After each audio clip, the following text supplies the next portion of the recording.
Hi, so we are discussing the latest CodeChef round. So this is the first question. World points 101. So Chef and Shefin are competing against each other in a football game where the players scoring the maximum goal wins, and we are given that winner receives A coin and loser receives B coin. We are given that Chef scored X goals and Shefin has scored Y goals and X not scored Y. Find the minimum find the number of coins Chef would receive. So it's quite an easy question. If let's say here we are given the scores, right? So if Chef wins, Chef is losing here, so he'll receive B points. If Chef wins, in the second case, he's winning, then he'll receive A points. So basically, it's just an if else. So if X greater than Y, that means Chef wins, he'll receive A number of points, which is given in the question. Else, it will receive B number of points. Thank you. That's the second question.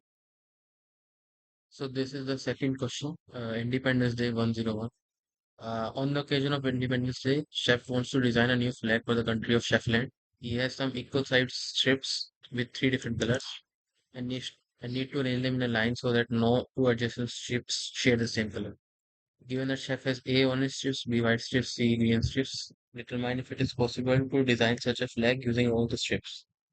So we will be given the amount of strips. We have three colors basically, that are total strips, and we have to tell if we can mm, like put them all side by side so that no positions are same and everything is used. So the idea is like it's a quite easy to think that in the first case you'll just put everything side by side. Let's say R, B, G, B are the three colors. Doesn't matter whatever is the three colors. Only like the quantity colors, right? So the, let's think about the largest layer. That is the only thing we have to do. Let's say we have one, two, four. Let's take this first case. So let's say this color is this is R, this is G, this is so firstly we'll put a B because it's the largest. Then we can put uh this is G, right? So we'll put a G here. Then again we'll put this guy because it's the largest one, we can still put it here. Then again we'll put something between these two. Both of these will be one. Anything let's say we put G again. Now G will be finished. Then again we'll put a then we'll put this R here. And then again we can put a B. So we have used all of it. Now think of the case when this becomes 5. The largest guy becomes 5. And in that case, you'll have to insert another B here, which will not work. So the basic kind of crux is the sum of these two elements, like the smaller two ones, plus 1. If the larger guy is greater than that, then we can never do it. Otherwise, we can always do it. And you can easily find any like way to do it. Actually, let's say anything if you take, you can put them alternatively, and one might finish, other will still be there. So you can always put it like this. But if let's say the last guy is more, so I want to 5 case, or let's say 3, 4, and this will the sum will be separate, so it will work till you. If you vote in it, it will work because we can take the first guy as this B. Let's say this is 8, right? So you can take this as the first guy and the last guy, and in between all the places we can fill these people. So basically, it will still work. But if this becomes 9, then it's not going to work because even if you put it at start and end, it's still not enough. You'll have to put it together at one place at least. So the basic idea is that the sum of the first two elements should plus one should not exceed should exceed the third element.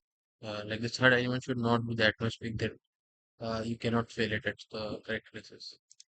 So the basic idea is we'll take the input, sort all of them, and if the largest element is greater than V0 plus V1 plus 1, then it's not possible, otherwise it's not possible.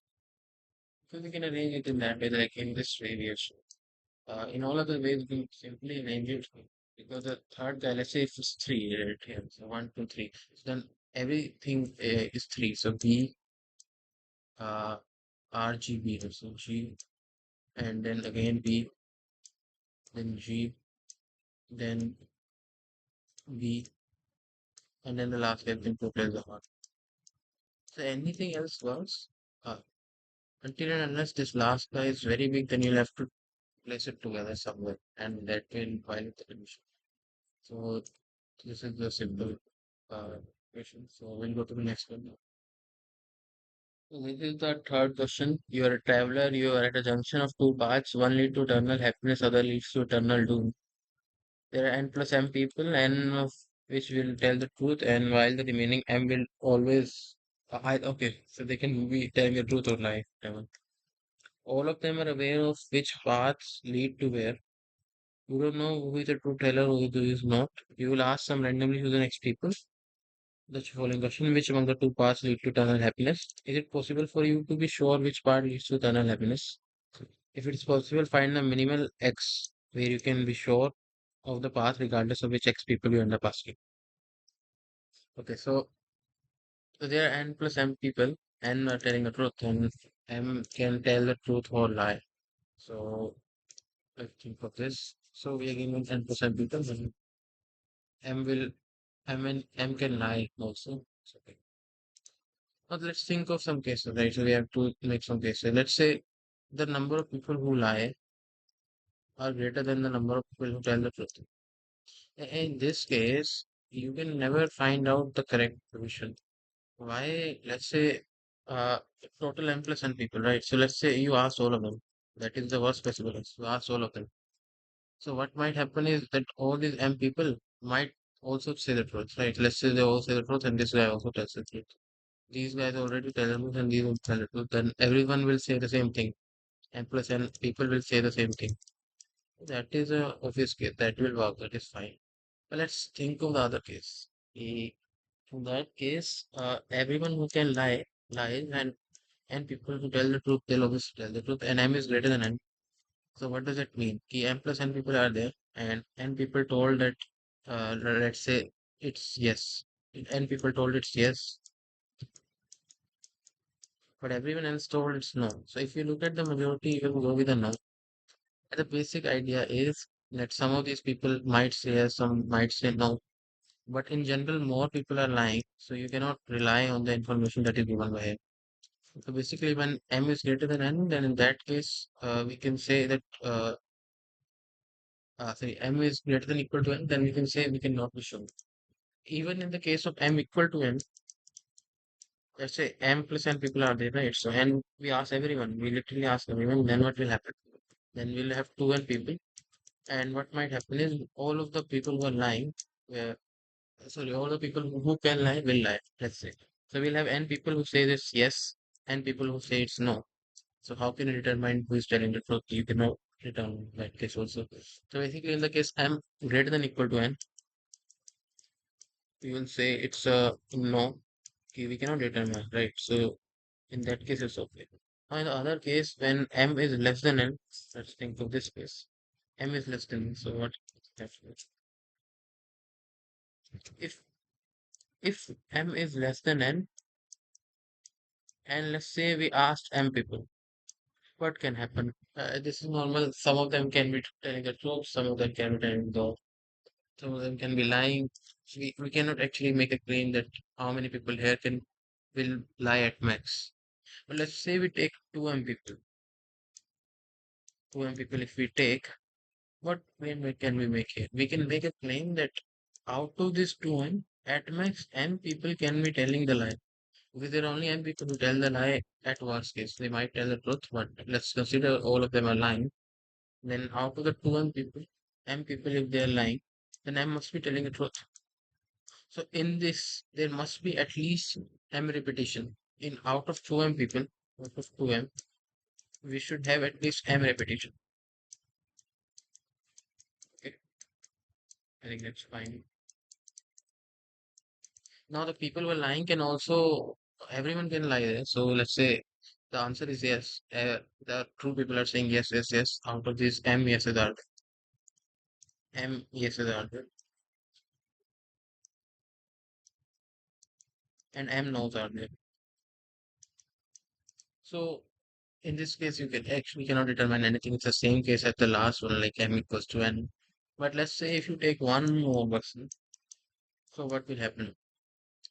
So if you think about it in this case, At max, m people can lie. Then m plus 1 people must be telling the truth. So the majority of whatever the voting is done in the 2m plus 1, majority of the whatever voting is done in the 2m plus 1 people, that will be the correct one because only m people can lie, then that means m plus 1 people are not lying. At max, m people are lying. Some people from here might go here, but no one from this truth side will go to the false side, right? So the basic point here is when if you ask 2m plus 1 people, if you ask 2m plus 1 people, what happens is m can lie at max they can lie. And 2m plus m plus 1 must tell the truth at once. Like at worst case also only m plus 1 will tell the truth. But that is sufficient because in this 2m plus 1 we have a majority and we are saying surely that majority is the correct one. Because at max only m people can lie. The count can be lower than it, but it can never be greater than it. So basically we have a count greater than equal to m plus 1. So majority of the people are telling the correct thing here. So basically the thing is if n less than equal to m, then it's a minus 1 because we've already told we can never be sure in this case. People might be telling the truth or like if we've already shown, right? So both n equal to m case also we have shown. We can never be sure if everyone lie. If all liars say the wrong thing, we'll believe it's the wrong thing. And in the other case, the basic thing is with 2m plus 1. A, you don't have to take minimum with n plus 1. I just took that. The basic thing is you have to just print 2m plus 1 because I showed you that out of this 2m plus 1 people, m plus 1 will definitely be saying the truth. It might be more, like more people might be telling the truth, but in the even in the worst case, m plus n people will tell the truth. So I think uh, we'll go to the next. So coming to problem D, let us check out the problem statement. So you are given an array of size n, and you have to find a pair of indices ij such that ij are from 1 to n, I not equals to j, and ai plus aj is not prime. Okay, and in case of multiple ij pairs are valid, you can print anyone. If it's impossible, just print minus 1. Okay, let's look at the constraints. We have n belongs from 2 to 25 and AI is from 1 to 100. Okay, so it's AI is from 1 to 100. We can take a hint of the time complexity we have to run this code in. Uh, I will try for something of the order of AI times n. Let's see. So we have an array of n integers. Array of n integers, and now we have to choose pairs such that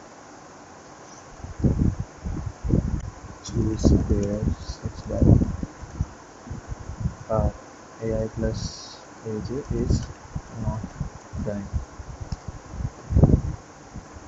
This is our task. So how can you approach this? Uh, Let us see the range what that the AI and AI plus AJ can go. So since all AI are from 1 to n, like let's say all AI are from 1 to 100, right? They are from 1 to 100. So then AJ will AI plus AJ will be from 2 to 200, right? So this is the total range of AI plus AJ, and we have to check. We have to choose a pair such that this is not prime. Okay, so what we can do is we can check for all numbers between 2 to 200, all non-prime numbers.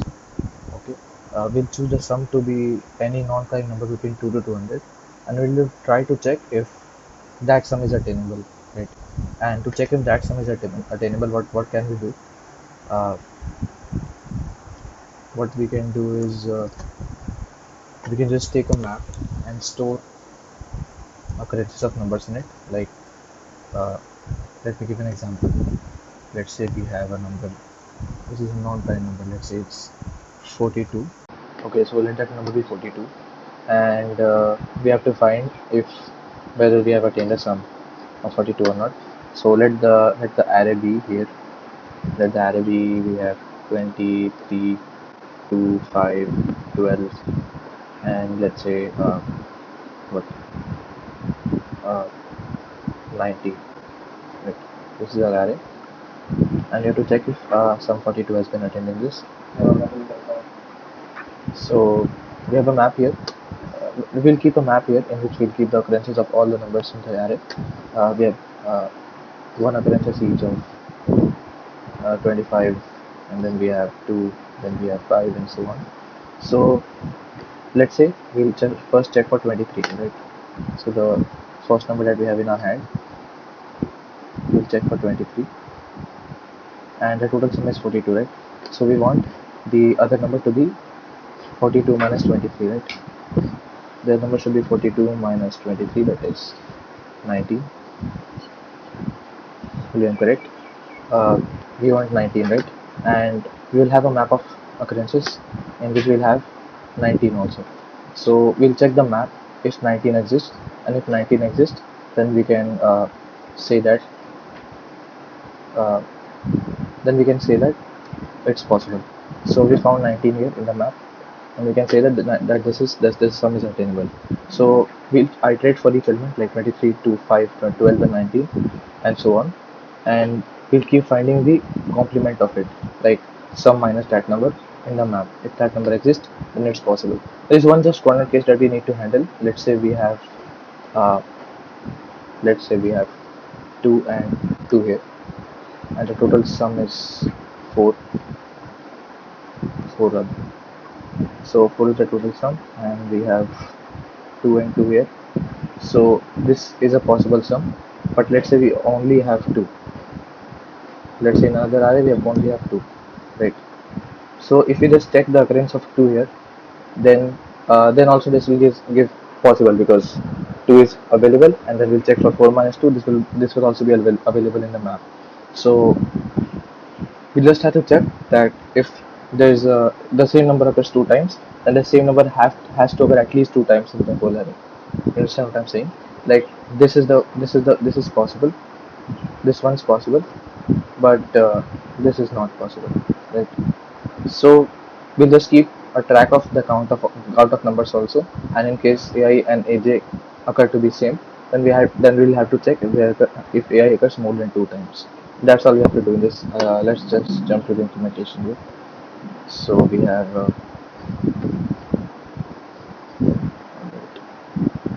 this is the implementation here. So this is a not prime function that checks in root and time complexity whether the number is prime or not. It's rather a prime function. It returns if a number is prime in the time complexity of root n. It's a very common method. You can just check out this function. And we have taken the input, and then we have taken the vector input.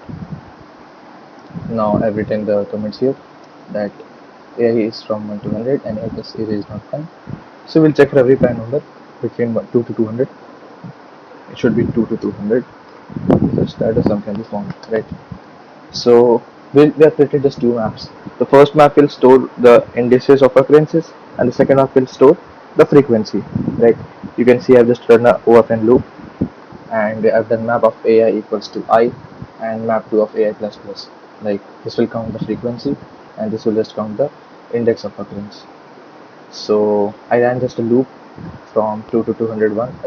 It's 2 to 200 according to my template. If it's prime, we'll just continue, because we want a not prime number. Then we'll just loop from 1 to n. Like we said, we'll loop through all the elements one by n, 23 to 5, 12, 19, and so on. So we'll loop through all the elements, and if a is greater than or equals to I, then we'll just continue, because I is the total sum, right? So AJ has to be less than I, so such that another AJ can be attained. So if AJ is greater than I, then continue. If map to I minus AJ, like uh, map to I minus AJ just store the occurrence of numbers. So if map to I minus AJ exists, that is, if its frequency is more than 0, then if I minus AJ is not equals to AJ, the first case that we discussed, and 23 and 19 are not equal. In this case, uh, we'll just check if we'll just check that I minus AJ exists, and since I minus AJ exists, we'll just print I and J. That's all.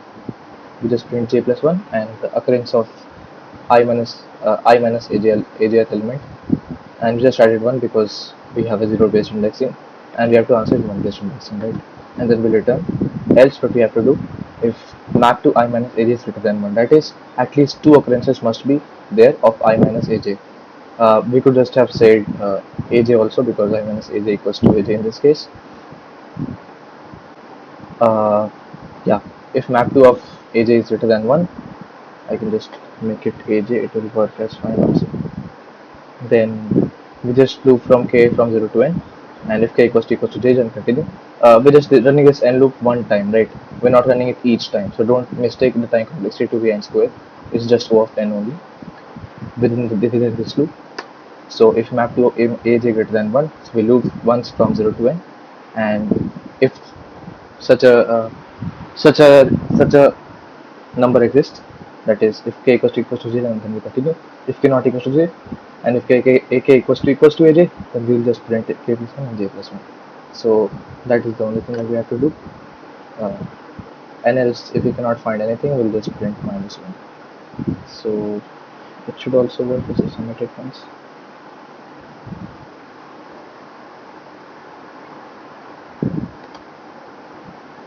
It's taking longer than usual. Oh yeah, it's accepted. So that was it for D. Let's look at problem E here. So we have, let B be an array of size m, m greater than or equals to 2. We define FB as summation of 1 to m minus 1 bi plus bi plus 1. We'll just expand it once and look at what actually this sum is. And then we are given an array of size n and integer k. Find the maximum value of fc, where c denotes the k size subsequence of an array A. Okay. So you have to choose a k size subsequence, and we have to find the maximum value of fc, right? That's all. And let's look at the constraints.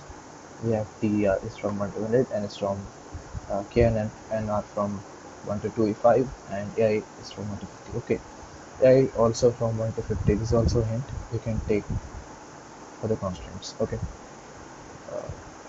something like ai square times n can also be run. It's possible. So okay, let's jump to the problem statement. We have okay, so the problem statement we have f of c is equals to what? We have okay, summation of 1 to n minus 1 bi plus 1. Okay, so this will be let's say b1 plus b2 plus, this will the first let's just put it into brackets, b1 plus b2 plus b2 plus b3 plus b3 plus b4 and so on, right? We have bn minus 1 plus b. That's it. Yes. Yeah. This is our fc, or let's just call it fb at the moment, because I'm using the variable b. So our fb is this. If we try to simplify this, what does it become? So this will become basically b1 plus 2 times b2 plus 2 times b3 plus dot dot dot plus bn. Is that right? Or rather 2 times b and minus 1 plus bn, right? And we can even simplify this further. This will just be sum of all bi, it's 2 times sum of all bi minus b1 plus bn, right? That's all. So this will be the total sum that we have to calculate. This will be actually this is the actual value of fb we have here. So this is the value of fb we have here, 2 times sum of all bi in b minus b1 plus bn. Okay, so we have to try to maximize this value. Maximize, right? Yeah, maximum value of fc, and we have to choose a k size subsequence. Okay, so what we can try to do we have to choose a k size subsequence, and we know that all the numbers in that subsequence are from 1 to 50 only, right? 1 to 50 only. So if we fix the starting and ending numbers of the subsequence, like let's say starting number is 2. Let's say starting number is 2 and ending number is 5. So we can fix starting numbers and ending numbers and try to find k minus 2 numbers between them. K minus, it's better to type k minus 2 numbers between them. We can try to find k minus 2 numbers between them because the starting and the end numbers are already fixed, and we have to find k minus 2 numbers in between them, and we'll take the maximum out of those, obviously, such that we get the maximum possible FOB, right? Okay, so what if we run a loop? If we run a loop from 1 to 50 for starting index, right? We fix the starting index, and then we just run another loop from not L2. We run another loop from 1 to 50 for ending index, right? So yeah, we have run two loops for starting index and from ending index. So we basically fix not index, let's say starting number. Index word is slightly misleading. Let's call this number. This also number. Okay. So we have starting number and we have ending number. Now we want to find k minus 2 numbers in between them, right? And we have fixed these numbers. So how do we find the maximum k minus 2 numbers between them? So do you agree to the fact? Do you agree to the fact that, let me write it down. If we fix starting and ending numbers, then we will be taking first and last occurrences of both the numbers respectively. Do you agree to this number? Do you agree to this statement? It's not fee, it's we. If we fix starting and ending numbers, then we will be taking first and last occurrences of both the numbers respectively. That is what I'm trying to say, that we will take the first occurrence of starting and last occurrence of ending, right? It's pretty easy to figure out why. If we take the first index of starting and last index of ending, we'll have the maximum possibility of attaining maximum k minus 2 elements because a wider range of numbers will be covered, right? If we take a smaller index, let's say we have an array of, let's say we have 2 3 4 2 3 5, right? And we want to choose the starting number is 2, the starting number is 2, and ending number, I have written a, starting number is 2 and ending number is 5, right? 5. So do you agree that to cover the maximum possible numbers, right? To cover the maximum possible number of numbers, we taking will be taking this 2 and this 5, because let's say we take this 2, then we can cover only 3. Let's say we take this 2, then we can cover only 3. But if we take this 2, we can cover both 3 4 2 and 3. So we have a wider range of numbers to choose from. Since we have a wider range of numbers to choose from, and a better range cannot be selected because we are basically taking the starting and the last index, last occurring index. So uh, yeah, so we take the first and the last index. This means that we have a wider range of numbers to choose from, and we'll take the maximum k minus 2 numbers out of them. That is the thing. So that's exactly what we will do. We'll fix the starting number, we'll fix the ending number, and we'll run an O of n loop. We'll run an O of n loop and check the maximum k minus 2 elements. Let's write it down just a second. Check maximum k minus 2 elements and select them. This is the whole idea. Alright, yeah, this is the whole idea. So yeah, we'll take the maximum k minus 2 elements and select them. How can we do this in O of n loop? Don't we need a priority key or something like that to take the maximum k minus 2 elements? We actually would not. I was trying it out actually with a priority queue in starting, but then I realized it will take an additional log n time complexity, and that was giving me time limit exceeded. So what we can do, how to take maximum k minus 2 numbers in given range L comma R in O of n time complexity. This is our question. This can also actually be done in log n time complexity using a merge sort tree. I later saw a solution using merge sort tree, and realized okay, this can be done this way also. But in this one, we don't need to go there because O of n time complexity also passes like n times 50 square. This time complexity also passes. So we won't be discussing the solution here. But if you're interested, you can look it up on the internet. So how do we choose maximum k minus 2 numbers in a given range? So what we can do is sort sort the array in decreasing order and also store their indices.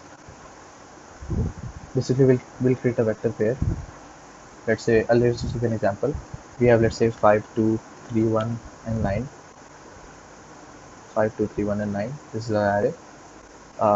We just create a vector pair and sort it. So the vector pair respectively will be 5, comma 1, 2, comma 2. Then we have 3, comma 3. Then we have 1, comma 4. And then we have 9, comma 5. So we'll sort this vector pair, which will then later become, we will have 9 comma 5. Also we'll sort according to the first element.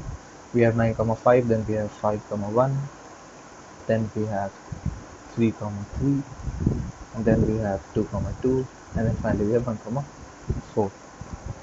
So this is a sorted this is a descending sorted array, and we have also the indices. So let's say we have indices, a range that you want to calculate for. We have, let's say, a range 2 to 4, right? 2 to 4 range. We want to find maximum. Let's say we want to find maximum element in 2 to 4 range. Let's forget k for now. So if you want to find maximum element in 2 to 4 range, run an O of n loop here. We'll be starting from 9, and then we'll move on towards the right. So 9 is out of range, right? It's not between 2 and 4. So this we can't take.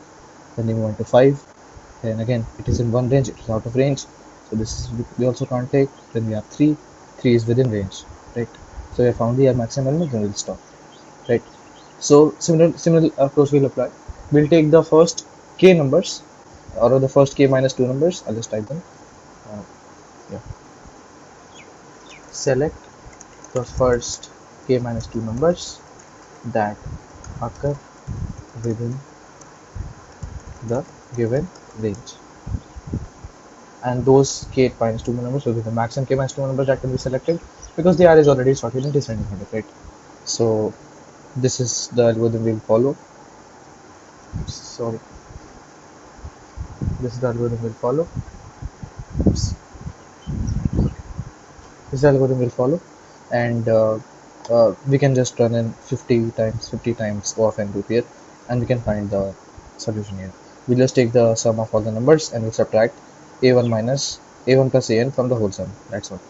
We'll multiply it by 2 and subtract a1 minus an. Like this is the expression here.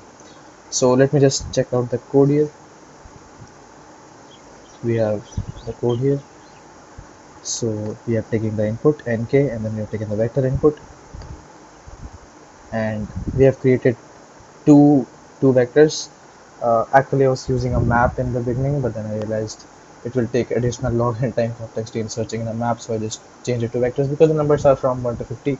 So we can always use a vector instead of map. That will be the best thing we can do. So this is MPF and this is MPL. MPL will store the last occurrence of any particular number, and the MPF will store the index of first occurrence of any particular number, right? So we'll just fill NPL and MPF in the first. So we have run an overflying loop here, and if MPF of AI equals to -1 and MPF of AI equals to 1, I, right, this is the first occurrence, and MPL AI will update each time because that will be the last occurrence in that particular number. So we have got MPF and MPL, and we have our answer that will print finally, and then a vector parent like we created. So vector pair will have AI and I, and we'll sort that in descending order. We'll sort the whole thing in descending order, and then we'll just run a loop of 1 to 50, right? And if map MPF of I equals to -1, right, this means this number has not even been found in the array, then we'll just continue.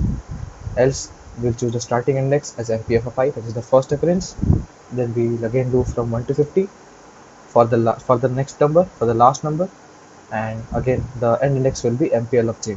It will be the last element of J, right? Last occurrence of J, right? So we have got our first index and the last index. This will basically be the range.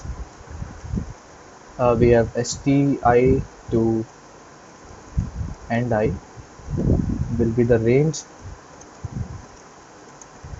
to search, right?